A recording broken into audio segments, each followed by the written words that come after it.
स्वरूपं माता स्वरूपं देवी स्वरूपं देवी स्वरूपं प्रकृति स्वरूपं प्रकृति स्वरूपं प्रणम्यं प्रणम्यं प्रणम्यं प्रणम्यं। बोल माता आदिशक्ति जगत जननी जगदम्बा माते की। इस पवित्र दिव्य धाम पंच ज्योति शक्ति सिद्धाश्रम से अपने समस्त चेतनांशों, शिष्यों, माँ के भक्तों, श्रद्धालुओं एवं समस्त देशवासियों के साथ ही विश्व की धर्म प्रेमी जनता को अपने हृदय में धारण करता हुआ माता आदि शक्ति जगत जननी जगदम्बा का पूर्ण आशीर्वाद प्राप्त करता हुआ अपना पूर्ण आशीर्वाद आप समस्त लोगों को समर्पित करता हूँ। वर्तमान जिन परिस्थितियों में समाज गुजर रहा है, इस आपदा की परिस्थिति में हर पल जहाँ मैं स्वयं इन हर परिस्थितियों से गहराई से जुड़ करके जो मेरा कर्तव्य है उसका सतत पालन कर रहा हूँ, महसूस कर रहा था कि अपने संगठन के कार्यकर्ताओं को फिर से एक बार निर्देशन दूँ, वह विश्व जनमानस को भी, वह भारत की जनता को भी अपना संदेश पहुंचा सकूं। जब भी कोई विपरीत परिस्थिति हो, कोई महामारी का समय हो, युद्ध का समय हो, ऐसी परिस्थितियां सैकड़ों सैकड़ों वर्षों में, हजारों हजारों वर्षों के बीच कभी एक आध बार किसी काल परिस्थिति में सामना करना पड़ता है। हम अपने आप को दुर्भाग्यशाली मत समझे, सौभाग्यशाली समझे कि इस विपरीत परिस्थितियों में जब एक ऐसी महामारी जो पूरे जनमानस को तहस नहस कर देना चाहती है, विश्व की सभी व्यवस्थाओं को नष्ट कर देना चाहती है, उस काल परिस्थिति में हम जीवित हैं, हम जीवन जी रहे हैं। हमें निराशा का नहीं, आशा का दामन थामना चाहिए। हमें आत्मावानों का जीवन जीना चाहिए। परिस्थितियां विपरीत हैं, उन परिस्थितियों से मुख नहीं मोड़ने की मैं बात कर रहा, उन परिस्थितियों को और गहराई से आंकलन करो। विपरीत परिस्थितियां हमारे अंदर क्षमता पैदा करती हैं, विपरीत परिस्थितियां हमारे अंदर साहस, शौर्य और पराक्रम पैदा करती हैं, विपरीत परिस्थितियां हमारे अंदर लड़ने की क्षमता पैदा करती है। हर विपरीत परिस्थितियों से घबरा जाना, उनसे मुख मोड़ देना, जिस तरह अनेकों लोग चिंतन देते हैं कि ऐसे दृश्यों को मत देखो, उधर से ध्यान हटा लो, तो शायद ध्यान हटाने से आपको कोई लाभ नहीं मिलेगा, बल्कि आपके अंदर भय का वातावरण पैदा हो जाएगा। आप एक निराशावादी व्यक्ति बन जाओगे कि उन विपरीत परिस्थितियों को आपके अंदर देखने की क्षमता नहीं, वह कोशिका आपके अंदर जागृत हो जाएगी। फिर सदैव आपको एक कायरता का जीवन जीना पड़ेगा। अतः आत्मावानों का जीवन जियो। इन परिस्थितियों में संयम की जरूरत है। आपको जो मेरे द्वारा विचार अनेकों बिंदुओं पे 20 सालों से लगातार चिंतन दिए जाते रहे हैं कि हर विपरीत परिस्थितियों में धर्म, धैर्य और पुरुषार्थ का कभी भी किसी भी पल त्याग नहीं करना चाहिए। अगर कोई भी व्यक्ति अपने जीवन में धर्म, धैर्य और पुरुषार्थ को धारण करके रखता है तो कोई भी विपरीत परिस्थिति उसको डिगा नहीं सकती। और उस बात को हर बार सदैव ध्यान में रखना कि कर्म की प्रधानता और आत्मा की अमरता दो ऐसे ध्रुव सत्य हैं जो किसी काल में मिटे नहीं, न किसी काल में मिटेंगे। हमें विश्वास होना चाहिए अपने कर्म पर, हमें विश्वास होना चाहिए अपने धर्म पर, आत्मा की अमरता पर। अगर हमने सत्कर्म किया है तो सत्कर्म हमारे साथ होगा, फिर मौत का भय कैसा। और इसका तात्पर्य ये नहीं कि हम सत्कर्म कर रहे हैं तो मौत हमारे सामने आएगी नहीं। मौत किसी के सामने आ सकती है। जिस तरह जीवन सत्य है उसी प्रकार मृत्यु भी सत्य है। मैंने अनेकों चिंतनों में पूर्व में अपने चिंतनों को कहा है, जिस तरह हम जीवन का तो स्वागत नहीं कर पाते, जब हमारा जन्म होता है उसका स्वागत समाज करता है, मगर मृत्यु का स्वागत करने का सौभाग्य हमें उससे प्राप्त होता है। कि अगर हमें ऐसी कोई परिस्थिति आ जाए कि मृत्यु का सामना करना है तो हमें सबसे पहला कर्तव्य क्या करना चाहिए? मृत्यु का सामना करना। मृत्यु का स्वागत सामना करने से होता है, डट करके दो हाथ करने की सामर्थ्य पैदा करना, निराशावादी जीवन जी करके नहीं, आत्मावानों का जीवन जी करके। कि अगर मृत्यु हमारे सामने आ गई है तो उसके सामने घुटने मत टेक दो, और साहस के साथ और आत्मक क्षमता के साथ और पुरुषार्थ के साथ अंतिम सांस तक लड़ो। अंतिम सांस तक लड़ते लड़ते हो सकता है हम पराजित हो जाएं, मगर हम किसी दूसरे को प्रेरणा दे जाएंगे। दूसरा हमारे साहस से कुछ सीखेगा, दूसरा हमारे साहस, हमारे पुरुषार्थ से, हमारे परिश्रम से सीख करके उसकी जान बच सकती है। अनेकों घरों में ऐसे विपरीत परिस्थितियों में ऐसा देखा जाता है कि घर का अगर एक व्यक्ति बीमार हो जाता है तो घर के लोग रोते हैं, बिलखते हैं, तड़पने लगते हैं। मैं मानता हूँ दुख होता है, समाज की गहराई से जिस गहराई में अपने विचारों को जोड़ कर रखता हूँ, समाज के हर दुख में मैं स्वयं दुखी होता हूँ। मगर इसका तात्पर्य नहीं कि एक व्यक्ति बीमार होते ही हम घर में लोगों को तड़पना शुरुआत कर दें, चीखना शुरुआत कर दें, बस उसको बेहतरी, तो हम इससे एक वातावरण में एक निगेटिव वातावरण पैदा हो जाएगा। जो व्यक्ति बीमार पड़ा हुआ है उसको साहस नहीं मिलेगा, उसको क्षमता नहीं मिलेगी, उसके अंदर निगेटिव भावना पैदा हो जाएगी, उसके अंदर डर पैदा हो जाएगा। बल्कि उसका आत्मबल बढ़ाओ, और आत्मबल दिखाने के लिए नहीं, आत्मबल एक ऐसी ताकत है कि उसको यदि आप एनर्जी दोगे तो अगर एक दिन के अंदर मौत होने वाली होगी तो कम से कम 10 दिन जीवित रहेगा। और अगर कहीं ना कहीं थोड़ा भी आत्मबल प्रभाव बन गया तो निश्चित रूप से वो मृत्यु से विजय प्राप्त कर लेगा। तो आप निराशावादी जीवन मत जियो, तड़पो मत, व्याकुल मत हो। ऐसी परिस्थितियों में क्षमता के साथ, धैर्यता के साथ, संयम के साथ उसकी देख रेख कीजिए, उसको व्यवस्था दीजिए, उससे डरिए नहीं, उसका साहस बढ़ाइए, स्वयं अपना साहस बढ़ाइए। ये विपरीत परिस्थितियां कभी ये मत सोचो कि भगवान किसी दूसरे के जीवन काल में ऐसी दे देता, हमारे जीवन काल में ऐसी परिस्थितियां न देता। हम सौभाग्यशाली हैं यदि हम परोपकारी जीवन जीते हैं, आत्मावानों का जीवन जीते हैं, तो हर विपरीत परिस्थिति का स्वागत हमें करने का सौभाग्य मिले, यह हमें कामना करना चाहिए। यह कामना नहीं कि पड़ोसी मर जाए तो मर जाए, मेरे घर का कोई व्यक्ति मत मरे, बल्कि मैं कहता हूं मंच से, अगर किसी पड़ोसी की जान बचने वाली हो, मेरे घर का कोई सदस्य मरने वाला हो, तो मैं उसे हंसते हंसते स्वीकार कर लूंगा। इसे परोपकार कहते हैं। परोपकार की पराकाष्ठा, परोपकार की कोई सीमाएं नहीं बांधी जा सकती। परोपकार की उस पराकाष्ठा को धारण करो कि अगर किसी दूसरे की जीवन बचाने में मुझे अपने जीवन को न्यौछावर कर देना पड़े तो मैं हंसते हंसते न्यौछावर कर दूं।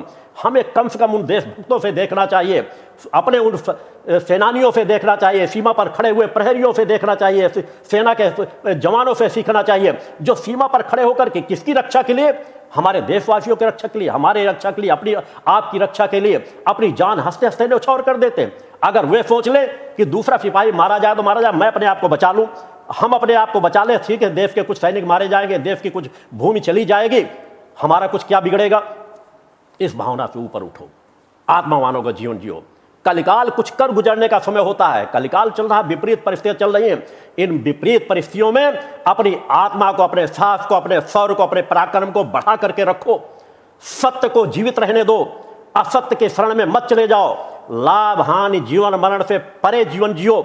मैं सभी देशवासियों को से कहना चाहता हूं कि आपके अंदर निराशा आ जाती है, आप किसी संस्थान से जुड़े हो, कभी किसी देवी देवता से जुड़े हो, आपके घर के किसी एक सदस्य की मृत्यु हो जाती है, आप पूजा पाठ करना बंद कर देते हो। आत्मा मानव का जीवन जियो। परिस्थितियां, जीवन तुम्हारे हाथ में नहीं है, जीवन उस प्रकट सत्ता के हाथ में है। जितने जिनका जीवन जिसका हमारे साथ मिलता है, हमें उसे सहज स्वीकार करना चाहिए। और अगर जीवन जाता है तो आत्मा अजर अमर अविनाशी है, इस सत्य को स्वीकार करके हमें अपनी जिम्मेदारियों को निर्वहन करना चाहिए, धैर्यता के साथ, संयम के साथ। कि आज जो परिवार की जिम्मेदारी हमारे ऊपर आ गई है, उन परिवार की जिम्मेदारियों को हम किस तरह निर्वहन करके आगे बढ़े। रुके नहीं, ठहरे नहीं, कमजोर मत बढ़े, बल्कि और आत्मावान बन करके, और साहस परिक्रम के साथ, और शौर्य के साथ हमें उन विपरीत परिस्थितियों का सामना करना चाहिए। स्वयं अपने घर के लोगों का साहस बढ़ाइए, अपने बच्चों के का साहस बढ़ाइए, और अपने आस पड़ोस के जो भी संपर्क हैं, मित्र हैं, परिचित हैं, जहां जिसके संपर्क में हैं, अगर उनको बीमार हैं तो उनकी आप किस प्रकार से साहस बढ़ा सकते हैं, किस प्रकार से उनकी आप मदद कर सकते हैं, हर पल ये भाव बना करके रखने का प्रयास कीजिए। निश्चित है सुरक्षा आवश्यक है। वर्तमान परिस्थितियों में आप अपनी सुरक्षा पर गहराई से ध्यान दें। मैं नहीं कह रहा हूं सुरक्षा पर गहराई से ध्यान न दें, मगर वही होता है आज समाज की सभी लोगों की व्यवस्था, शासन प्रशासन हो चाहे आप लोग हो, हमेशा होता है जब आग लग जाती है तब कुआं खोदने का प्रयास किया जाता है। क्या हमने उन नियमों का पालन किया जिसे हमें पालन करना चाहिए? मैं अगर अपने संगठन के बीच की ही बात कह दूं, पिछले 2-3 वर्षों से चीख चीख करके कह रहा हूं, 15 मिनट मुझे दे दो। हर एक से मांगता हूं, हर मंचों से कहा करता हूं कि 15 मिनट तो ऐसे गुजारो जिसमें तुम्हें सिर्फ प्राणायाम और ध्यान करना है। ओम मां का उच्चारण करना है, गहरी सांस भरना है, दीर्घ सांस को निकाल देना है, अनुलोम विलोम करना है, सहज प्राणायाम करना है, कपालभाति करना है। ये 4-5 बिंदु बताए गए हैं। यदि इन 4-5 बिंदुओं को आप लोग पालन कर रहे होते तो आपके फेफड़ों में कभी भी किसी प्रकार का कोई इन्फेक्शन नहीं फैल सकता। आप अब भी करके देखो, अब भी निराश मत हो, समय गुजारो योग में, ध्यान में, साधना में। मैं कहता ही नहीं, वो ऐसा जीवन स्वयं जीता हूं। आज मैं कह दूं कि पिछले 45-50 वर्षों से एक दिन भी कभी फर्क नहीं पड़ा। शायद कोई सफर में 1 आध दिन ऐसे पड़ जाते हैं तो मैं योग या प्राणायाम न कर पाता हूं। मेरे जीवन में 45 वर्षों में कभी विराम नहीं आया। वैसा जीवन स्वयं जीता हूं और उसका परिणाम समाज के सामने रखता हूं। किसी शक्तियों के बल पर नहीं, वो परम सत्ता की कृपा तो कण कण में व्याप्त है। हम चल रहे हैं, बोल रहे हैं, खा रहे हैं, पी रहे हैं, सब उसके बल पर कर रहे हैं। मगर पिछले 1 वर्ष से मैंने एक बार भी मास्क का उपयोग नहीं किया। समाज के बीच बैठता हूं, समाज के लोगों का स्पर्श करता हूं, लोग मिलते हैं, यहां तक कि कोरोना के मरीज भी आकर के मुझसे मिलते हैं, उनका निर्देशन करता हूं, उनका मार्गदर्शन करता हूं, उनका आत्मबल बढ़ाता हूं। अपनी क्षमता को बढ़ाओ, इसका तात्पर्य नहीं कहता मुझे कोई प्रभाव नहीं पड़ सकता, मगर मैं जानता हूं कि मेरे लड़ने की क्षमता आम समाज से करोड़ों गुना आगे है। यदि मैं आध्यात्मिक शक्तियों का उपयोग ना करूं तब भी आपके अंदर वो क्षमता है, आप उन नियमों का पालन करो। क्या आप प्रकृति के साथ जुड़ करके रहना चाहते हो? कभी सूर्योदय के समय निकल करके बाहर बैठते हो, उस ऑक्सीजन का लाभ लेते हो? ध्यान साधनाओं मंत्र जाप में पूरे देशवासियों की बात कह रहा हूं, हमारे संगठन के सदस्य तो गहराई से इस दिशा में आगे बढ़ रहे हैं। यदि आप प्रकृति सत्ता के साथ जुड़ के चलो, प्रकृति के नियमों का पालन करो, हम ऋषियों मुनियों के संवाहक हैं, हम उनके नियमों के यदि पालन कर रहे होते तो हमारी ऊर्जा क्षमता, हमारी आत्मिक क्षमता, हमारी शारीरिक क्षमता बहुत कुछ आगे होती। हम उससे दूर हो जाते हैं और जब विपरीत परिस्थिति आती है तब हमें वो सब चीजें याद आती हैं कि कहाँ पे क्या हमें क्या करना है, क्या खाना है, क्या पीना है, और बाकी समय तो किस प्रकार का आहार कर रहे हैं उस पर विचार ही नहीं किया जाता। अतः अब भी वक्त है, विपरीत परिस्थितियां हमें बहुत कुछ सोचने, समझने, जानकारी प्राप्त करने का मौका देती है कि आज भी हम प्रकृति के साथ जुड़े, आज भी सत्य के साथ जुड़े, कुछ खो करके भी और आगे सत्य के साथ जुड़े। मैंने पिछली नवरात्र के पर्व पर भी कहा था कि आप लोगों के बीच अनेकों लोग ऐसे होंगे, गली मोहल्ला आपके परिवार के, जो आपके साथ आज बैठे होंगे, कल आपसे बिछड़ सकते हैं। उसका परिणाम आप समाज में देख रहे हो, हर गली चौराहे पर घटनाएं हो रही है, आपके हर मोहल्ले जगह पर ऐसी हो रही है। क्योंकि 2500 वर्ष पहले की गई मेरी भविष्यवाणी वर्तमान काल परिस्थितियों को देख करके यज्ञ के समय की गई थी। उस समय भी लोगों ने उसको सत्य नहीं माना था। मैंने तब कहा था कि ऐसी महामारी आएगी जो करोड़ों लोगों को अपने आगोश में ले लेगी, और अभी तो उसके परिणाम बहुत व्यापक रूप से आने बाकी हैं। वर्तमान जो परिस्थितियां हैं वो सहज भाव से चले हैं, वो सहज परिस्थितियों में हमें अपने कर्तव्य का पालन करना है। प्रकृति सत्ता जो कर रही है वह प्रकृति सत्ता के कार्य समाज की गलत नीतियों, गलत आचरणों के परिणाम स्वरूप होते हैं। प्रकृति सत्ता कभी किसी को दंड नहीं देती, प्रकृति सत्ता तो सबकी रक्षा करना चाहती, मगर प्रकृति के बनाए हुए नियमों के विपरीत जब हम चलेंगे तो समाज में इस तरह की परिस्थितियां आती हैं, तो इस तरह की परिस्थितियों का सामना करने के लिए हमें तैयार रहना चाहिए।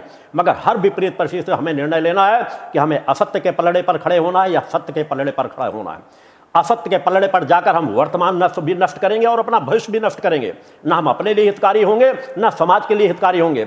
सत्य के पलड़े पर खड़े होकर हम वर्तमान भी संभालेंगे, भविष्य भी संभालेंगे और आने वाले समाज को भी कहीं ना कहीं दिशा देंगे। अतः उस प्रकार का जीवन जीने का प्रयास करो। समाज किस दिशा में बढ़ रहा है उस दिशा को देखने का प्रयास करो, अपने कर्तव्य का पालन करो। क्या आज समाज उस दिशा में बढ़ रहा है? 2500 वर्ष से मेरे द्वारा जो कहा जा रहा है कि आज वर्तमान समय में अगर पूरा विश्व शिक्षा और स्वास्थ्य की तरफ ध्यान दे रहा होता तो आज समाज में इस तरह की परिस्थितियों को हंसते हंसते सामना किया जा सकता था। हमारे देश में हर तहसीलों में अगर यम्स जैसे अस्पताल होते, पिछले कई वर्षों से मेरे चिंतन इसी विचारधाराओं पे हर मंचों पे रहते हैं। हो सकता है मेरी बातें राजनेताओं को बुरी लगती हैं जिन्हें मैं ऐसे शब्दों का उपयोग करता हूं, मगर मैंने कहा है कि मैं उन शब्दों का उपयोग करने के लिए बाध्य हूं।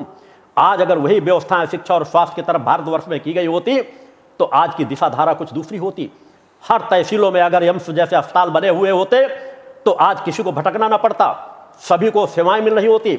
एक सामान्य सी ऑक्सीजन के लिए लोग तड़प रहे हैं, ऑक्सीजन की व्यवस्था नहीं सरकारें दे पा रही हैं, उसके लिए भिखारियों के समान विश्व से हाथ फैलाना पड़ रहा है। इसके लिए दोषी कौन है?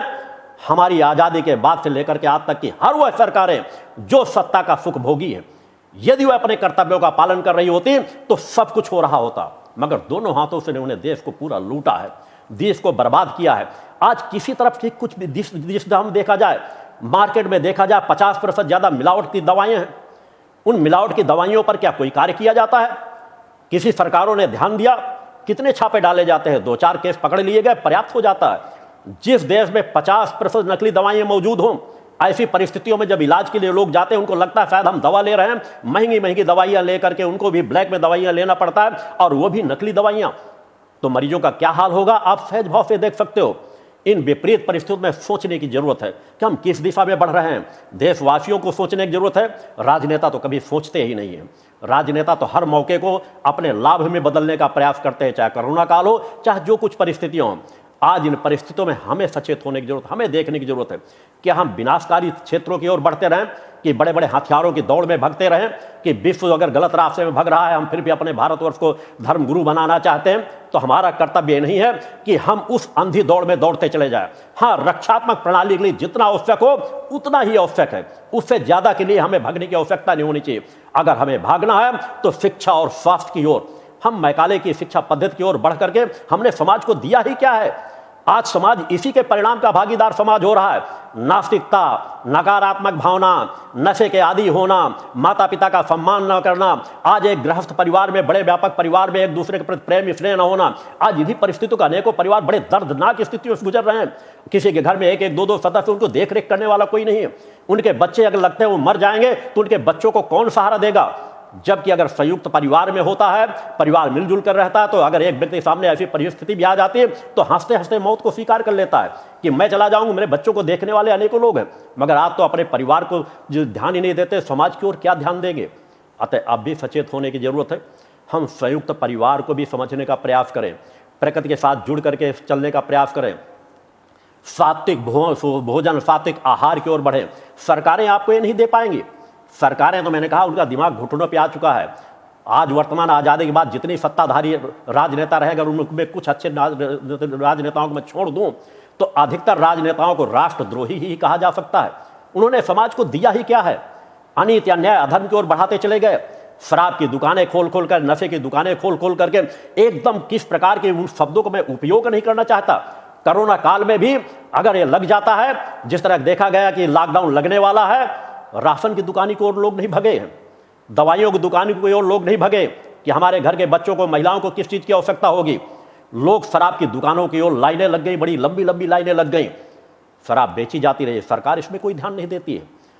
कानून की, अगर हम दूसरे पक्ष में जाएं, न्यायपालिका की ओर देखें तो न्यायपालिका मौन बैठी रहती है। अन्य चीज़ों में कोरोना काल में जब लगने लगा कि न्यायाधीशों के ऊपर भी आपदा आने लगी तो उनको अपनी जागरूकता पैदा हो गई, स्वतः संज्ञान लेने लगे कई प्रकरणों। अच्छी बात है, संज्ञान लेना चाहिए न्यायालय को, मगर न्यायालय तब कान में रुई लगाकर बैठ जाता है, आंखों को बंद करके बैठ जाता है जब देश को नशा पिला पिलाकर लोगों को मारा जा रहा होता है। आज जिस प्रकार इससे लोग मर रहे हैं, महामारी से मर रहे हैं, नशे से भी लोग मर रहे हैं, परिवार के परिवार तबाह हो रहे हैं, घरों की खुशियां तबाह होती चली जाती है, तब आज तक किसी न्यायालय ने संज्ञान नहीं लिया, किसी न्यायालय ने आवाज नहीं उठाई कि विश्व देश को हमारे नशा मुक्त करना चाहिए, शराब की दुकानें इस तरह से नहीं खोली जानी चाहिए। और अगर छोटे मोटे न्यायालय द्वारा प्रतिबंध लगाए जाते हैं तो उनकी धज्जियां सरकारों द्वारा सहज उड़ाई जाती हैं। आज वो परिस्थितियां समाज के सामने देखी जा सकती है। न्यायालय को आज कानून की व्यवस्था बताई जाती है कि देश में सब नागरिक एक समान है, हमारा संविधान कहता है। संविधान की धज्जियां कौन उड़ाते हैं? न्यायाधीश उड़ाते हैं, राजनेता उड़ाते हैं, उद्योगपति उड़ाते हैं। एक समान नागरिक संहिता कहां है? एक समान व्यवस्थाएं कहां हैं? गरीब को इलाज नहीं मिलता, अमीरों को तुरंत बेड मिल जाते हैं। न्यायाधीश अपने लिए स्पेशल बेड मांगते हैं, उनके लिए वैसी भी सुविधाएं बनी हुई हैं कि उनके परिवार को मेडिकल सुविधाएं मिलती हैं। मगर कोरोना काल में उन्होंने देश के बारे में उतना नहीं सोचा जितना उन्होंने अपने बारे में सोचा कि हमारे लिए बेडों की अलग व्यवस्था हो जानी चाहिए। और सरकारों ने उससे 10 कदम बढ़ करके, दिल्ली के केजरीवाल सरकार ने, जो अपने आप को जनता की, आम जनता की बात कहती है, उन्होंने 5 स्टार होटल बुक करा दिया, 100 कमरे बुक करा दिए गए, करोड़ों करोड़ों रुपए रोज का खर्च करने के लिए कि न्यायाधीश हमारे गुलाम बन जाएंगे, न्यायाधीशों के सामने हम उनकी सेवा कर लेंगे इसी बहाने, और देश को हम चाहे जिस तरह बर्बादी के रास्ते में ले जाते रहेंगे, लूटते रहेंगे, न्यायाधीश हमारे पक्ष का फैसला करते रहेंगे। मगर शायद कुछ जनता के बीच से आवाजें उठने लगी, न्यायाधीशों ने उधर से अपना पल्ला झाड़ने का प्रयास किया कि हमने होटल के लिए बात नहीं कही थी, हमने बेडों के लिए बात कही थी। ये सब व्यवस्थाएं हो रही हैं। अपने आप को आम कहने वाले राजनेताओं के बारे में समझने का प्रयास करो। जब पहले कोरोना की स्थिति आई, चाइनीज वायरस का प्रभाव पड़ा समाज में, तो सबसे पहले केजरीवाल सरकार खड़ी हुई थी लोगों को भगा देने के लिए, भागने के लिए पूरी छूट दी गई। इस बार भी लॉकडाउन लगा करके दहशत पैदा करके पहले खौफ पैदा किया जाता है, वैक्सीन की कमी है, बेड की कमी है, ऐसा हो जाएगा, वैसा हो जाएगा। बाहर के लोग भगा दिए जाते हैं कि 50% जो लोग बेचारे वहीं सेवाएं करते हैं उनको पहले भगा दिया जाता है। फिर बड़े बड़े अपने विज्ञापन देने के लिए दैत्यों के समान प्रकट हो जाएंगे। हर 5-5 मिनट में कोई भी न्यूज चैनल आप उठा करके देख लो, इतना पैसा समाज की सेवा में नहीं लगाया जाता जितना विज्ञान। हमने 3 बार कोरोना की लड़ाई जीती है, चौथी बार भी लड़ाई जीतेंगे।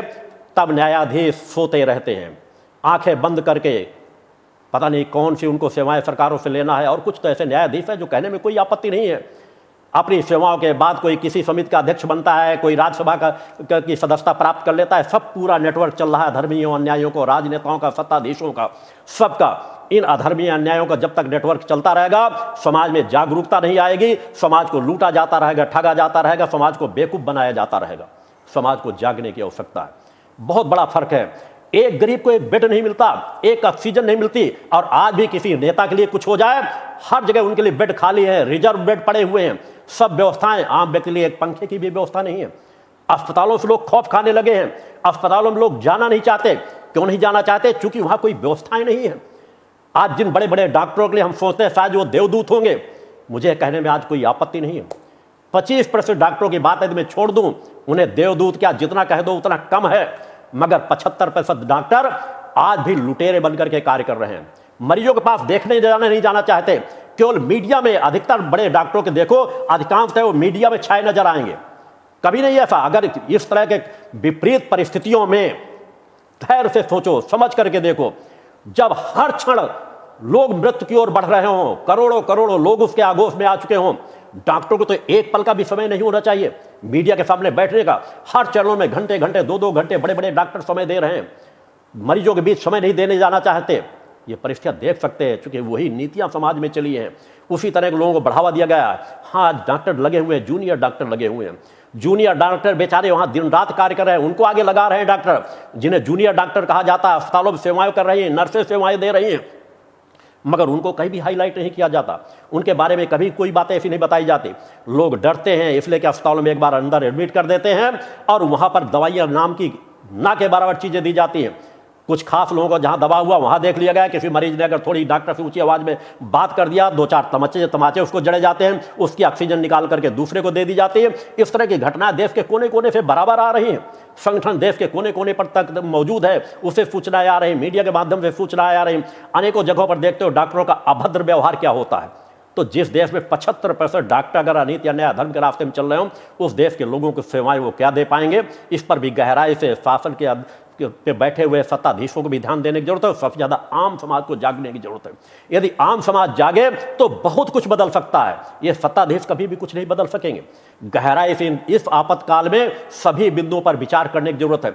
आज की स्थिति में जिन डॉक्टरों को यही मोदी, जो अपने आप के मोदी के नारे लगा करके अपने आप कितना हाईलाइट करते हैं, जिस समय आए थे उस समय लग रहा था सेवक बनकर के कार्य करेंगे, आज उनके विषय में क्या कहा जाए वो समाज देखेगा।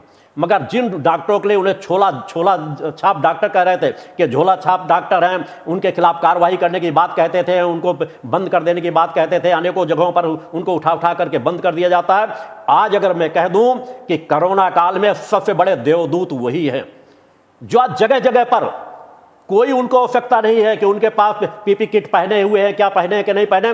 सैकड़ों मरीजों को अपने आसपास के क्षेत्र में देख रहे हैं, और आज जितने लोग अस्पतालों से लाभ नहीं उठा पा रहे, वह झोला छाप डॉक्टर उन्हें लाभान्वित कर रहे हैं, उनके माध्यम से लाभ उठा रहे हैं, उनकी दवाइयों से लोग लाभ उठा रहे हैं। लोग अस्पतालों में अगर डॉक्टर आता है तो उनसे लोग मिलना नहीं चाहते, उनके यहाँ जाना नहीं चाहते, कि जानते हैं अस्पताल में उठा के बंद कर देंगे और वहां से शायद हम जिंदा भी वापस न लौट के आए। उन्हें विश्वास अपने क्षेत्र के उस झोला छाप डॉक्टर पर कि शायद उसकी दवाइयां हमको फायदा कर जाएंगी। होना यह चाहिए, या तो आप उतनी स्वास्थ्य सेवाएं दे दो।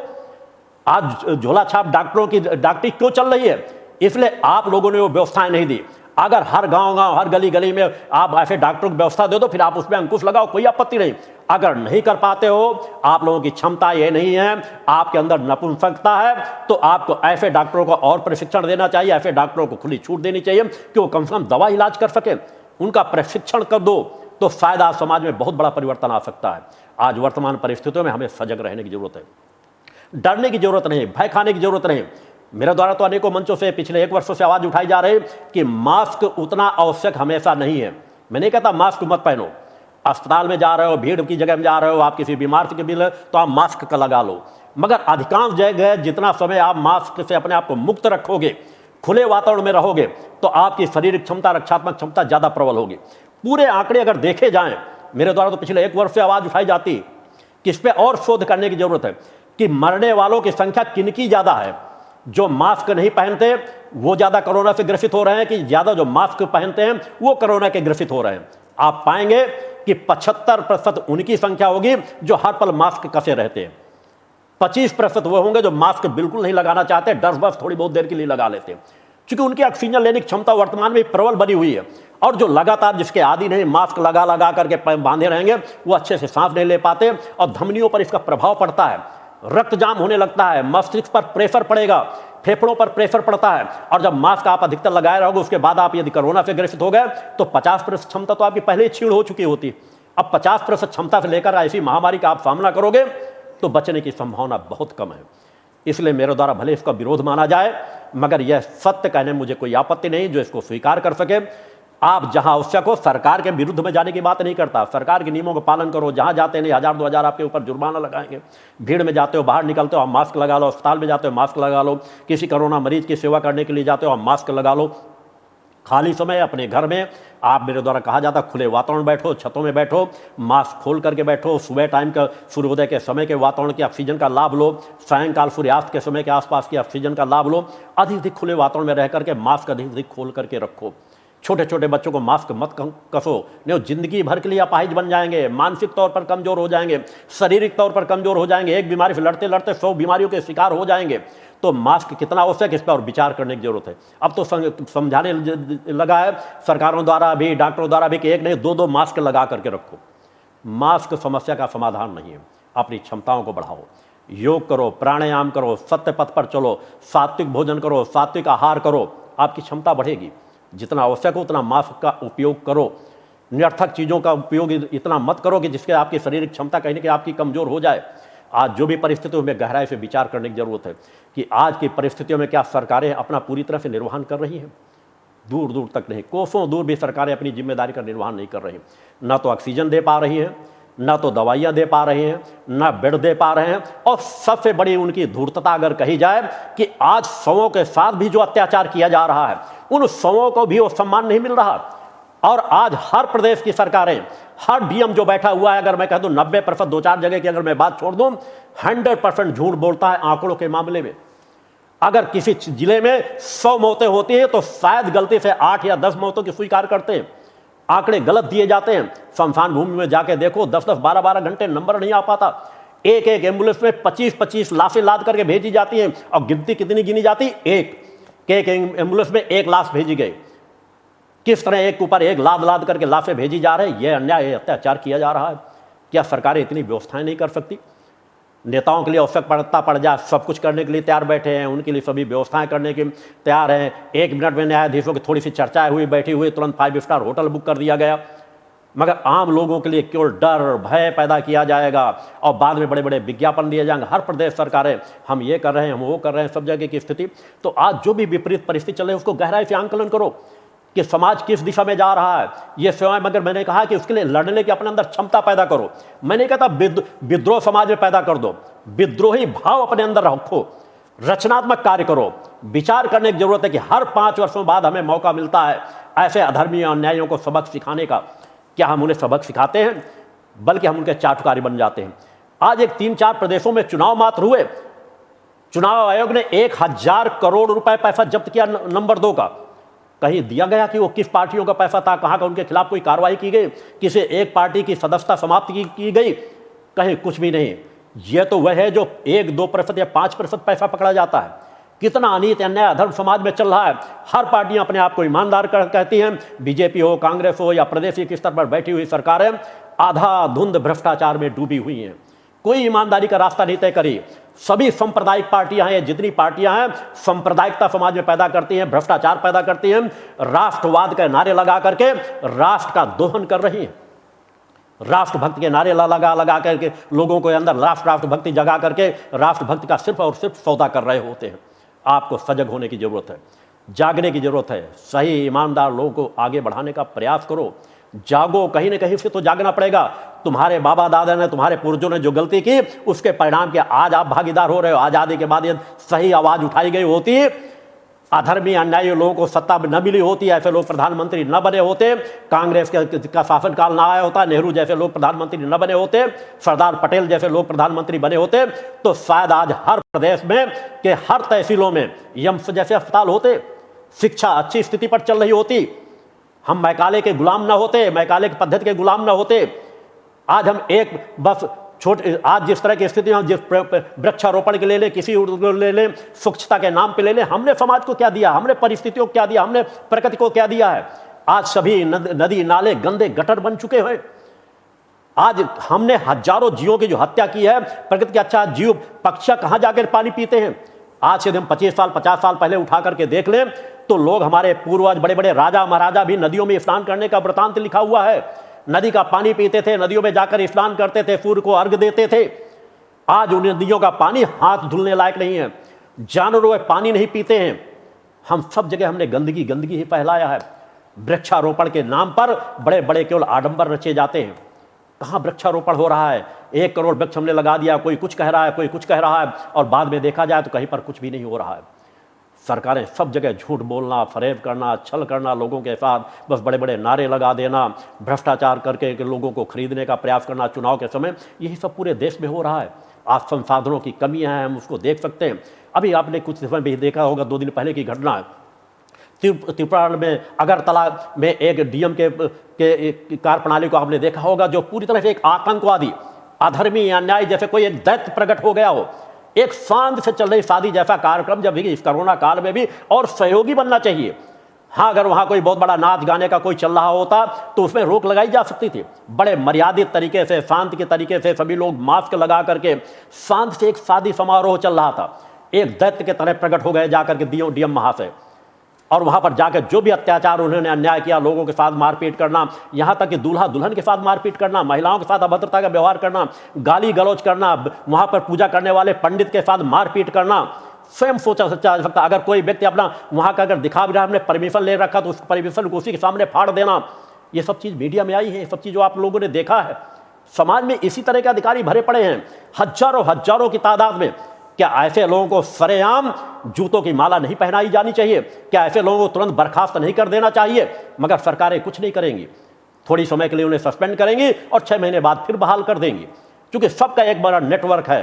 क्योंकि वैसा अधर्मी, अन्यायी जो इस तरह के अधिकारी हैं, लाखों लाखों रुपए हर महीने देते हैं अधिकारियों का। महाराष्ट्र की आपने घटना भी देखा था, करोड़ों करोड़ अधिकारियों के माध्यम से ही वसूल किए जाते हैं। एक केवल महाराष्ट्र की बात नहीं है, हर प्रदेश में यही अधिकारी वसूल करके उन नेताओं तक पहुंचाते हैं और नेताओं को अपना गुलाम समझते हैं और जहां जो कुछ जायज नाजायज करते रहते हैं। ये तो एक मीडिया में बातें आ गई, उभर करके आ गई। अगर इस तरह की चीजें हर जगह पर लोगों को सताया जा रहा है, वो तो एक सभ्य परिवार की थी, जहां तक मुझे जानकारी के अच्छे संपन्न परिवार की शादी थी, उसके साथ ऐसे अभद्र व्यवहार किया गया। जरा सोचो कि आम व्यक्तियों के साथ ये लोग कैसा बर्ताव करते हैं। आम व्यक्तियों को तो जानवर समझते हैं, उनके साथ चाहे जितना अत्याचार करते रहें, चाहे जितना मारपीट करते रहें। जब वो लोग अगर कोई डीएम साहब से अपनी थोड़ी बात भी करना चाहता, रिक्वेस्ट करना चाहता था, तो डीएम साहब का तुरंत आदेश होता था कि इसके खिलाफ शासकीय कार्य में बाधा डालने का तुरंत मुकदमा दर्ज करो। ये वही लोग हैं जो अपने आप को अंग्रेजों की औलाद समझते हैं। मैकालिक शिक्षा पद्धति में इंग्लिश मीडियम से पढ़ करके आगे निकल जाते हैं। भारतीय संस्कृत का कुछ ज्ञान ही नहीं है। अगर भारतीय संस्कृत का जरा सा ज्ञान होता तो कम से कम पूजा कराने वाले, शादी कराने वाले पंडित और बेटे बेटी उनके माता पिता के साथ जरा सा भी अभद्र व्यवहार न करता। और इस तरह के अधिकारियों की भरमार पड़ी हुई है। आज आवश्यकता है आवाज उठाने की। यदि आज भी आवाज नहीं उठाओगे तो ये परंपरा सदा इसी प्रकार चलती चली जाएगी। ये नेटवर्क इसी तरह फलता फूलता चला जाएगा। समाज के अंदर जागृत पैदा करो, जो भक्ति मानव कल्याण संगठन कर रहा है, जो यहाँ की तीनों धाराएं कर रही हैं, समाज में जागृत पैदा कर रहे हैं। आज हमें समाज बुरा कह सकता है, मगर आने वाले समाज को अगर हम राहत देने में सफल हो गए तो हम वह हर बुराई, हर जहर को पीने के लिए तैयार हैं जो आज समाज हमके अधर्मी अन्याय देंगे। मगर सही विचारधारा के लोग हाथों हाथ उसे स्वीकार करके आगे चलेंगे। आज हर तरह की स्थिति यही चल रही है। किसी क्षेत्र में देख लो, राजनेताओं के बर्ताव की बात मैं देख लूं, अभी किस तरह राजनेताओं किसी जगह, एक नहीं हर प्रदेशों में देखो मीडिया में वो चीजें उभर उभर के आती है। कोरोना काल में कोई किसी की पैर पकड़ रहे हैं, कोई महिलाएं पैर पकड़ रही नेताओं के, हमें ऑक्सीजन दिला दो, हम हमारे परिवार का सदस्य को एडमिट करा लो। किस तरह दुर्व्यवहार किया जाता है, किस तरह गाली गलौज किया जाता है, किस तरह अभद्र व्यवहार किया जाता है। उनकी पार्टी के सदस्य हैं तो तुरंत अंदर, दूसरी पार्टी के सदस्य हैं तो अंदर नहीं भेजे जाएंगे, उनको गालियों के साथ उनका व्यवहार किया जाता है। अभी हाल की एक घटना भी बड़ी वायरल हुई मीडिया में, दमोह, मध्य प्रदेश की दमोह की थी। वहां के सांसद प्रहलाद पटेल के विषय में, चुनाव से जीतकर दूसरी बार चुनाव जीते, अपने क्षेत्र के लिए काम तो उन्होंने कुछ नहीं किया। जातीयता के नाम पे, सांप्रदायिकता के नाम पे, राष्ट्रभक्ति के नाम पर अपने आप पे जीत करके चले जाते हैं। पूरा प्रदेश वहीं खड़ा हुआ है। बेरोजगारी, भूखमरी वहां उसी तरह है।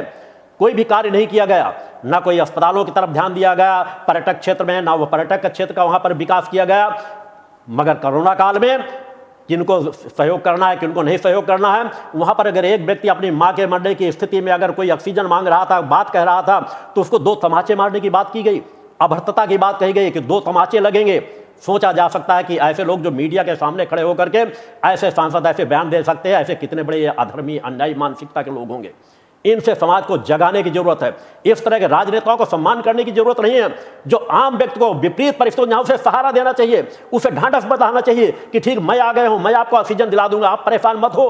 जहां ऐसा संबोधन करना चाहिए वहां उसे 2 तमाचे मारने की बात कहते हैं। मैं कहना चाहता हूं सांसद महोदय, जिस दिन जनता के तमाचे आपको पड़ने प्रारंभ हो जाएंगे, उनके तमाचे ओट के रूप में होते हैं। वह ओट के रूप के तमाचे जब आपको पड़ेंगे तो एक न एक दिन जो हुई जनता आपको सबक सिखाएगी। इस तरह के अनेकों राजनेता, मैं 1-2 की बात नहीं करना चाहता, हर जगह यही हो रहा है। राजनेताओं को आराम करना होता है। हमारे परिवार में एक व्यक्ति को कोरोना हो गया, हम क्वारंटीन हो गए, सब डर करके अपनी सेवाएं ले रहे हैं, खा पी रहे हैं, मौज मस्ती मार रहे हैं, सब तरह की स्थितियों में चल रहे हैं, और आम जनता पिस रही है, मर रही है, कोई देखने वाला नहीं, कोई उनकी तरफ काम करने वाला नहीं। हर तरह की स्थिति, जहां भी स्थिति देख लिया जाए। और आज ये कोरोना की परिस्थिति आई कैसे? हमारे राजनेताओं के मौन शांत होकर के बैठे रहने की। चाइना ने एक बड़ा आक्रमण किया था उस समय, किसी ने कहा पूरे विश्व को। अब अलग बात हो गई कि अमेरिका के ट्रंप चले गए, अन्यथा अगर ट्रंप मौजूद होते तो शायद क्लीन चिट चाइना को न मिलती और ये कोरोना वायरस चाइनीज वायरस कहलाया जा रहा होता, उनके खिलाफ सख्त कार्रवाई हो रही होती। युद्ध थोड़ा सा टला, भारत के ऊपर जो आक्रमण करने का प्रयास कर रहे थे, मगर कम से कम देश में नेटवर्क, आज भी देश को टुकड़े टुकड़े गैंग के लोग बांटने वाले शांत नहीं बैठे। देश के कोने कोने पर वो अपना कार्य बराबर करते रहे और सरकारें बल्कि शांत बैठी अपने भ्रष्टाचार में, चुनावों की राजनीति में, अपनी चीज़ों में लगी रहे। पूरा उन्होंने ध्यान नहीं दिया कि एक जो ऐसी बीमारी आई है वो बार बार पलट करके आएगी। आम व्यक्ति जानता था, मेरे द्वारा मंच से कई बार कहा गया कि अभी इसको सामान्य मत मान के चलो, अभी तो अनेकों इससे बड़े बड़े उभार आने हैं जहां लोगों के अनेकों प्रकार से की स्थितियों का सामना करना पड़ेगा। मगर सरकारें उस विषय में, बल्कि जो संसाधन थे उन्हें भी समेट कर एक कोने में रख दिया गया, जबकि संसाधन बढ़ाए जाने चाहिए थे। तो उनमें किसी एक क्षेत्र में भी कार्य नहीं किया गया, जबकि उनकी तैयारी की जानी चाहिए थी। तैयारी उनके द्वारा बिल्कुल इस विषय में नहीं किया गया।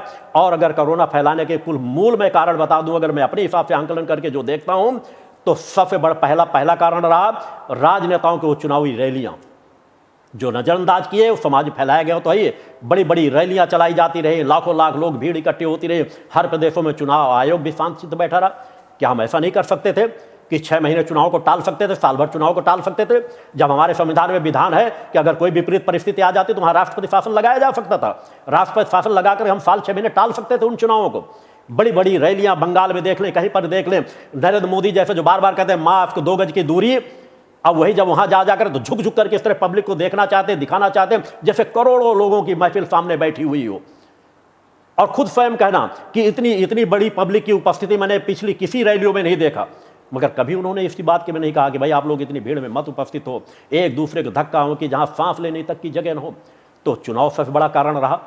और उससे पहले का अगर देखा जाए तो किसानों का आंदोलन, गहराई से समझने की जरूरत है, जहां लाखों लाखों लोगों की भीड़ हर प्रदेशों से आती रही और वहां सब प्रकार के अधर्मी, अन्यायी, देशद्रोही मानसिकता के टुकड़े टुकड़े गैंग के लोग, और वह लोग जो पहले कोरोना फैलाने में सहायक सिद्ध हुए हैं, वह उनकी भीड़ वहां देखी जा सकती है।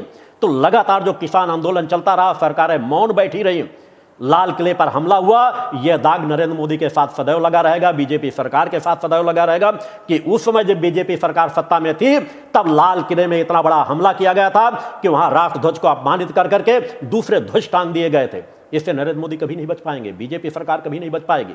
मगर कार्य करने के नाम पे एक भी नेता गिरफ्तार नहीं किया गया, एक भी किसान नेता, अपने आप को कहने वाले टुकड़े टुकड़े गैंग के बड़े बड़े आम सामान्य लोग गिरफ्तार किए गए। और धीरे धीरे एक न एक दिन वह आएगा जब सभी किसान नेताओं को माफ कर दिया जाएगा। वही किसान नेताओं की भीड़ उन्होंने बढ़ाया, जो ये स्थिति चलती रही, चुनावी माहौल चलता रहा और उसके बाद इतना बड़ा आयोजन कुंभ का करा दिया गया। उसकी कोई आवश्यकता नहीं थी। जब इतना देख रहे थे कोरोना काल की इतनी विपरीत परिस्थितियां हैं, तो महाकुंभ जैसी स्थिति, 13-13 लाख लोग एक एक दिन में स्नान करने के लिए उपस्थित हो, वह सबसे बड़ी विपरीत परिस्थितियां थी। उसके बाद उत्तर प्रदेश का चुनाव देख लिया जाए, अनेकों जगह चुनाव, पंचायत चुनाव जैसे चीज को नहीं टाला गया, उस चीज को टाला जा सकता था। जितने शिक्षकों को लगाई गई, सैकड़ों शिक्षक कोरोना पॉजिटिव हो गए हैं और अनेकों लोग हजारों की तादाद में अभी पाए जाएंगे, कोरोना से पॉजिटिव पाए जाएंगे। मगर सरकारों को केवल अपनी नीतियां चलाते हैं, अपना अधिकार कि हमने जो कह दिया वो होगा, हम न्यायालयों की बातें भी नहीं मानेंगे, हमें जो करना हम अपने तरीके से करते रहेंगे, प्रचार में लगे रहते हैं। जैसे लोगों जिनको प्रदेश में ध्यान देना चाहिए, दूसरे प्रदेशों में प्रचार में, चुनाव में लगे रहे और देश के अंदर अंदर कोरोना फैलता चला गया, लोग मरते चले गए और आज ये परिस्थिति आ गई है कि लोगों को बेड नहीं उपलब्ध करा पा रहे। मगर बड़े बड़े विज्ञापन फिर भी देखते रहोगे, हमारे यहाँ बेडों की कमी नहीं, ऑक्सीजन की कमी नहीं है, सब कुछ धूर्तता के साथ। मैं धूर्तता शब्द संबोधित कर रहा हूं क्योंकि धूर्तता शब्द कहने में मुझे कोई आपत्ति नहीं है, क्योंकि मैं आज भी गर्व के साथ कहता हूं कि हाँ, इन अधर्मी अन्यायी राजनेताओं को, मैं 25% राजनेताओं की बात छोड़ दूं तो मैं सभी को राष्ट्रद्रोही मानता हूं। और मैं समाज को आज 10 साल से कहता चला रहा हूं कि जब नित्य प्रार्थना करो तो ये प्रार्थना जरूर करो, तुम इनका सामना नहीं कर सकते। जब एक इतनी बड़ी शादी में सैकड़ों लोग एक डीएम का सामना नहीं कर पाए, डीएम हरे को उठा के बंद कराता चला गया, एक शब्द नहीं बोल पाए, दिए हुए परमिशन को भी फाड़ दिया गया, तो इन अधर्मी अन्यायों से तुम कभी नहीं लड़ सकते। लड़ने का मौका मिलता है 5 साल बाद एक वोट का, और लड़ने का मौका मिलता है दूसरा कि गरीबों की आहें इन नेताओं को स्वयं मारेंगी। अतः नित्य कम से कम एक बार प्रार्थना जरूर करो, अगर तुम सच्चे राष्ट्रभक्त हो, सच्चे समाज सेवक हो। आज समाज की सेवा के लिए तुम अपने कदम बढ़ाते हो, मगर इस समाज की विपरीत परिस्थिति का जिम्मेदार कौन है? आजादी के बाद आज तक जो इस देश को लूटते रहे, तो अधर्मी आने, मैंने कहा समाज की कोई घटना घटित होती है मैं दुखी होता हूं, उनका आत्मकल्याण हो, उनको मुक्ति प्राप्त हो, उनको शांति प्राप्त हो, उनके घर को शांति प्राप्त हो। मगर मैं मंच से कहता हूं कि हर अधर्मी अन्यायी राजनेता का, जब परिवार का कोई सदस्य मरता है, अधर्मी अन्यायी राजनेता मारा जाता है, तो मैं थोड़ा सा प्रसन्न अवश्य होता हूं। और मैं कहता हूं कि आप नित्य प्रार्थना जरूर करो कि जितने अधर्मी अन्यायी राजनेता हैं, कम से कम इस महामारी के कुछ तो शिकार हो, कुछ तो इस समाज से दूर होंगे, कुछ तो राहत मिलेगी, क्योंकि तुम इनका सामना नहीं कर सकते। ये दैत्यों के समान हैं, अधर्मी अन्यायी हैं। ये राजनेता तुम्हें कहीं सांप्रदायिकता के नाम पे लड़ा रहे हैं, नहीं कहीं जातीयता के नाम पे लड़ा रहे हैं, कहीं राष्ट्रभक्त के नाम पे लड़ा रहे हैं। ये समाज को लड़ाते रहेंगे, समाज के हित के कोई कार्य नहीं करेंगे। कोरोना काल थोड़ा समाप्त होगा तो फिर इनका रवैया वही रहेगा। कोरोना काल में करोड़ों करोड़ों रुपए अनेकों प्रदेशों द्वारा लूटे जा रहे हैं। आने वाले समय में ये सब चीज़ें, आवाज़ें उठ करके आएंगी। कांग्रेस ने पहले देश का सत्यानाश किया, अब बीजेपी सत्यानाश कर रही है। हर क्षेत्र में नहीं, कहीं पर भी भ्रष्टाचार पर लगाम नहीं लगाया गया। अतः इन अधर्मी अन्यायी राजनेताओं के गुलाम मत बनो, उभरो एक सही विचारधारा के साथ, एक सही चिंतनों के साथ, तीनों धाराओं के साथ जुड़ करके एक समाज में एक परिवर्तन लाने के लिए कार्य करो। आज ये राजनेता वो कार्य नहीं कर रहे जिनमें बड़े बड़े समाज सेवक अनेकों समाज में कार्य कर रहे हैं। मैं अपने भक्ति मानव कल्याण संगठन के कार्यकर्ताओं को भी कहना चाहता हूं कि अपने घर में नित्य साधना और प्रबल करो, नित्य के अपने प्राणायाम, योग, ध्यान, साधना क्रम को, जिससे आप स्वस्थ रहो, आप अपने परिवार को स्वस्थ रखोगे, अपने परिवार की रक्षा करने में सफल रहोगे, तब भी आप देश के लिए बहुत कुछ कर रहे हो। और अपने आस पड़ोस में जहां जिसकी मदद पहुंचा सको, किसी के घर में सभी लोग अगर कोरोना पॉजिटिव हो गए, हो सकता है उनके छोटे छोटे बच्चे हों जो कहीं ना कहीं भूखे हों, प्यासे हों, आप उनके भोजन पहुंचा सकते हो, उनकी मदद कर सकते हो। अनेकों परिवार ऐसे हो सकते हैं जिनके कहीं पर भी बाद में हो सकता है कोई घटना घटित हो जाए, उनके देख रेख करने वाले कोई ना हो, उनकी देख रेख आप कर सकते हो। कहीं किसी को दवाइयाँ पहुँचाना है वो पहुँचा सकते हो। तो जो भी जिस क्षेत्र में भक्ति मानव कल्याण संगठन भी उस दिशा में कार्य कर रहा है, कार्यकर्ता यहाँ भी कहीं किसी को बेड की जरूरत होती है, कहीं किसी को ऑक्सीजन की जरूरत होती है, जो किया जा सकता है। चूंकि वर्तमान परिस्थिति इस प्रकार से आई है कि जहाँ समाज की अलग से मदद कर पाने बहुत ही कठिन परिस्थितियां आ गई हैं, क्योंकि सब कुछ मेडिकल में जाकर टिक गया है, सत्ताधीशों के हाथों में जाकर टिक गया है, डॉक्टरों के हाथों में जाकर टिक चुका है। अब उनसे केवल कहा जा सकता है, आग्रह किया जा सकता है। मगर आज भी मेरे द्वारा कहा जाता है कि अगर कोई विपरीत परिस्थिति आ जाए, जब तक आपकी ऑक्सीजन की कमी ना हो, बहुत विपरीत परिस्थिति ना आ जाए, तो अस्पतालों को न भागो, जहां तक हो सके अच्छे से डॉक्टर सलाह लेकर के आप घर में ही इलाज कराओ। घर में इलाज कराने से भी आप ठीक हो जाते हो। हर बीमारी को कोरोना मत मान लो, कोरोना कई रूप से आया है। ये 10-15 दिन सही ढंग से इलाज करा लिया जाए तो इलाज करने से आप ठीक हो जाते हो। मगर अगर लगता है कि आप थोड़ा सा सीरियस हो रहे हो तो तत्काल जहां अगर उपलब्ध हो सके वैसे लोग उपलब्ध कभी करा ही नहीं पाएंगे, भले जितने नाटक करते रहें। मगर फिर भी आप प्रयास कीजिए, अपने क्षेत्र के आसपास के अस्पतालों में कहीं अगर आपको जगह मिल सके तो आप निश्चित रूप से जाओ, एक दूसरे के सहारे बनो। कोई विपरीत परिस्थिति आ जाए तो उसके विचलित मत हो कि ऐसी विपरीत परिस्थिति आ गई तो हमारे सामने ऐसी विचलित परिस्थिति आ गई, हम इसका कैसे सामना करेंगे। आत्मबल के साथ सामना करो, सौभाग्यशाली समझो, दुर्भाग्यशाली मत समझो कि ठीक इस परिस्थिति का सामना किसी न किसी को तो करना पड़ता, हमें करना पड़ता है। शायद हम ज़्यादा अच्छे से आत्मबल के साथ इसका सामना कर सकते हैं। उसका आत्मबल के साथ सामना करो, निर्भीकता निडरता का जीवन जियो, और कम से कम चाइना को कभी माफ़ करने के भाव अपने अंदर ना आने पाए, इसके लिए सतत सजग रहो। और देश के जितने राजनेता भ्रष्ट अधर्मी अन्यायी हैं जो आज मदद नहीं कर पा रहे, आज सत्ता का सुख भोग रहे हैं या जो पहले सत्ता का सुख भोग गए, ये सभी हमारी उन लाखों लाखों मौतों के जिम्मेदार हैं। अतः इन्हें भी कभी माफ़ करने की आवश्यकता नहीं है। इन्हें भी माफ़ अगर आप करते हैं तो आप उन मरने वालों की आत्मा के बिल्कुल विरुद्ध कार्य करोगे। उन तड़पती आत्माओं के, उन तड़पते परिवारों के, जो आज इन राजनेताओं को जैसे तड़प रहे हैं, करा रहे हैं, वो बच्चे जो परिवार उजड़ते चले जा रहे हैं, ऐसी परिस्थिति आ रही। यदि ये राजनेता सजगता से कार्य कर रहे होते, शिक्षा और स्वास्थ्य की तरफ ध्यान दे रहे होते, तो शायद हमारा देश कहाँ से कहाँ पहुँच गया होता। इस परिस्थिति का हम हंसते हंसते सामना कर चुके होते। अतः आज भी आपके पास है, नित्य माँ की आराधना करो। उस जगत जननी की आराधना, वो जगत जननी है, इस विपरीत परिस्थितियों से आपको पार लगाएगी, आपके अंदर आत्मशक्ति पैदा करेगी। सच्चे मन से माँ के चरणों पर प्रार्थना करने से माँ की ऊर्जा प्राप्त होती है, आत्मचेतना की प्राप्त होती है। योग करो, ध्यान करो, जरूरत से ज़्यादा काढ़ा भी मत पियो। आप कई लोग दिन में 3-3, 4-4 बार, 5-5 बार काढ़ा के ऊपर काढ़ा पीते जा, जिसने जो बताया वही काढ़ा पी लिए। इससे आपके शरीर में और विपरीत परिस्थितियाँ पैदा होती है। आवश्यक है जितना काढ़ा पियो। अगर आपके गले में खराश लग रही है, ऐसा कुछ लग रहा है, तो आप काढ़ा लो, भी दिन में 2 या 3 बार पर्याप्त हो जाता है। एक बार भी नॉर्मल अवस्था में काढ़ा, जिस चीज़ के आप सैकड़ों काढ़े आप समाज के बीच चल रहे हैं, आप उनमें जिसे उचित समझो उसका उपयोग करो। शुद्ध सात्विक भोजन जरूर करो, सात्विकता से रहो, सदाचारी जीवन जियो, चैतन्य रहो, प्रसन्नचित्त रहो, निर्भीक रहो, निडरता का जीवन जियो, भय मुक्त जीवन जियो। भय मुक्त जीवन जीकर आप सब कुछ कर सकते हो। और कभी भी धर्म, धैर्य, पुरुषार्थ का त्याग मत करो। इसका गहराई से ध्यान रखो। सब कुछ संभव है। हम हर विपरीत परिस्थितियों से लड़ सकते हैं। हर व्यक्ति इस महामारी का शिकार नहीं हो जाएगा। बहुत कम लोग इस महामारी के शिकार होंगे, अधिकांश लोग बचेंगे। जब अधिकांश लोग किसी चीज से बच सकते हैं तो हम किस चीज का भय खाएं।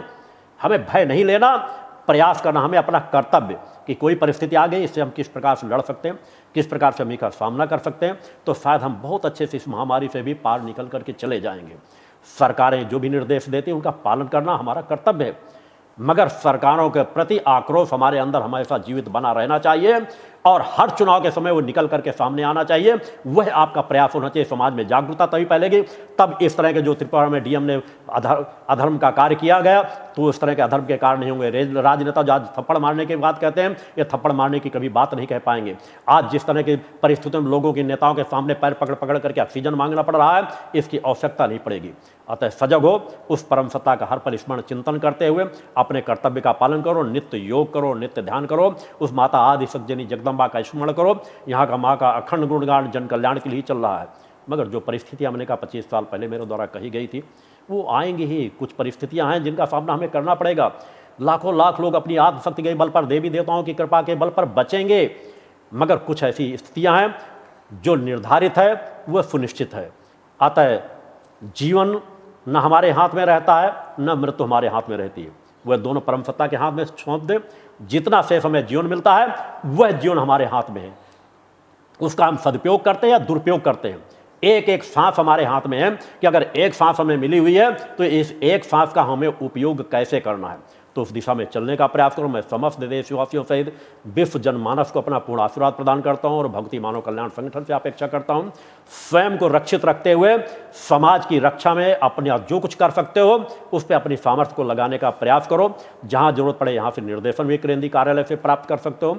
हमें जागरूक बन करके समाज की सेवा भी करना है और समाज में जागृति भी पैदा करना है। निर्भीकता, निडरता के साथ, भय नहीं पैदा करना, न भय से स्वयं अपने जीवन में रहना। मैं आज पुनः एक बार अपना पूर्ण आशीर्वाद आप समस्त लोगों को समर्पित करता हूं। बोल जगदम्बा माते की।